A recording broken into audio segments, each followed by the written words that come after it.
Okay, so we're on to page 10. This is the newest stuff, and as I said, is most likely to be the majority of your test. You'll have a lot of these on there because I think that it's important that you understand how to solve a system. What I consider the first real part of Algebra 2.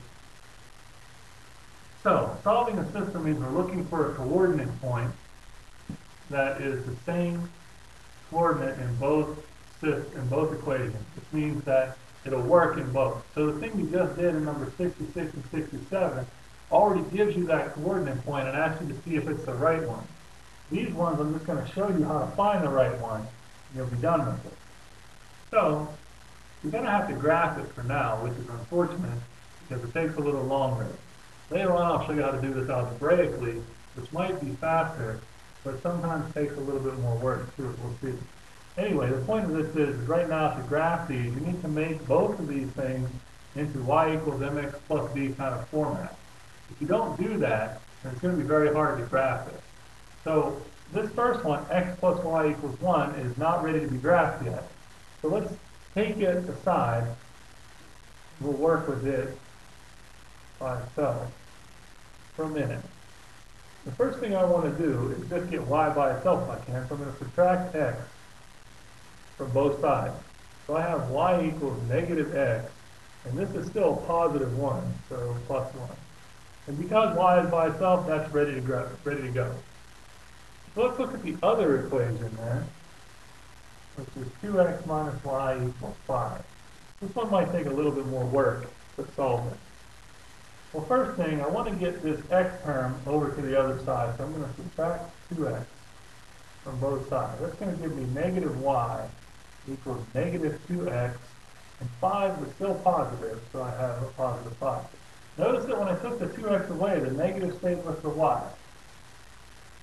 Now, the problem with this is I have that negative y. I don't want that.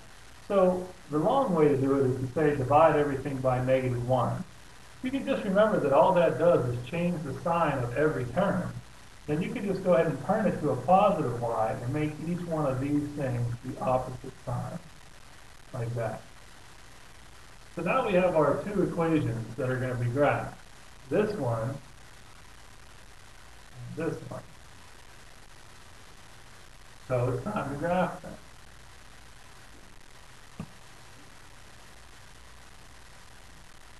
I think purple is a fun color.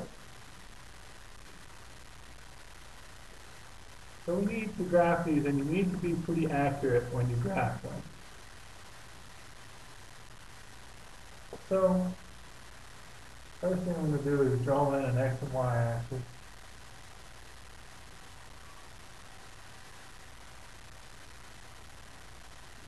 Now I'm going to graph this first one in green. So I have a plus 1, that means we're going to put a point at 1. Then negative x means negative 1 over 1. So I'm going to go down 1 and right 1. So I have one line there. I'm going to graph the other one in purple. So I have a negative 5 for a y-intercept. 1, 2, 3, 4, 5. Down on the y-axis. And then this is 2 over 1, which means up 2 and right 1. Right there. So it's time to go ahead and draw on these lines, and what we're ultimately looking for is the intersecting point. So I can kind of see that this one's going to go up this way and this one that way. So I'm just going to draw in these parts of the line.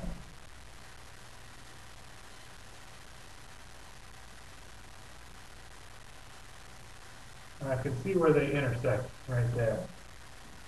So what I want to do as the last step to the problem is highlight that intersecting point.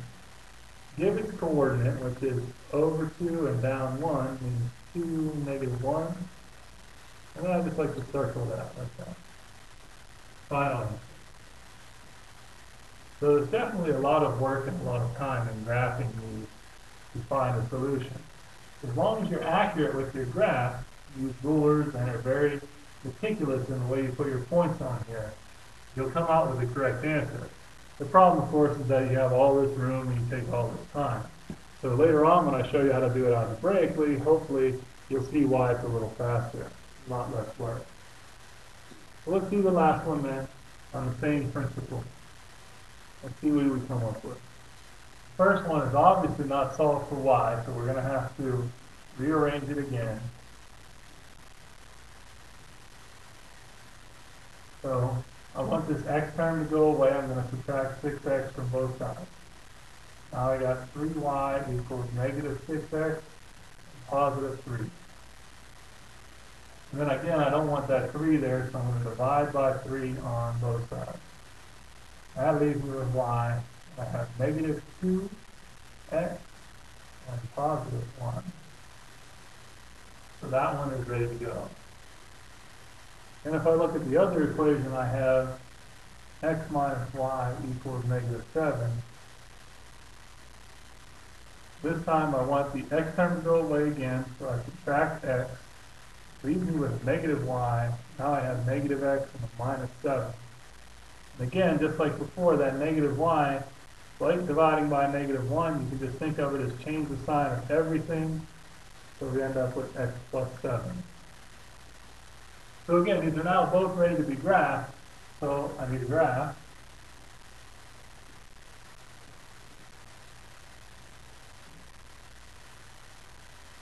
This time, let's do that color. That's fine. So we need an x and y axis. I'm going to put one of those on here real quick. Hopefully this one will fit.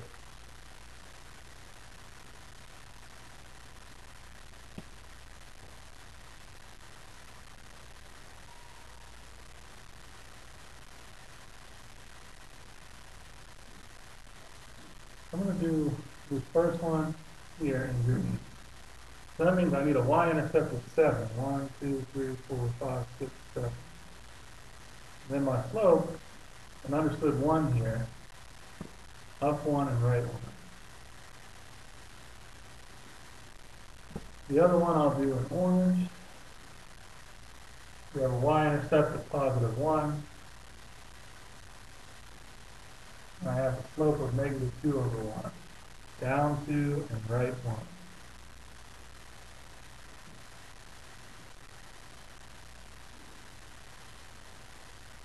So again, I can kind of see that this line and this line are going to intersect over in this area somewhere. So I'm not really worried about drawing in the rest of the line. I'm just going to try to draw it like that.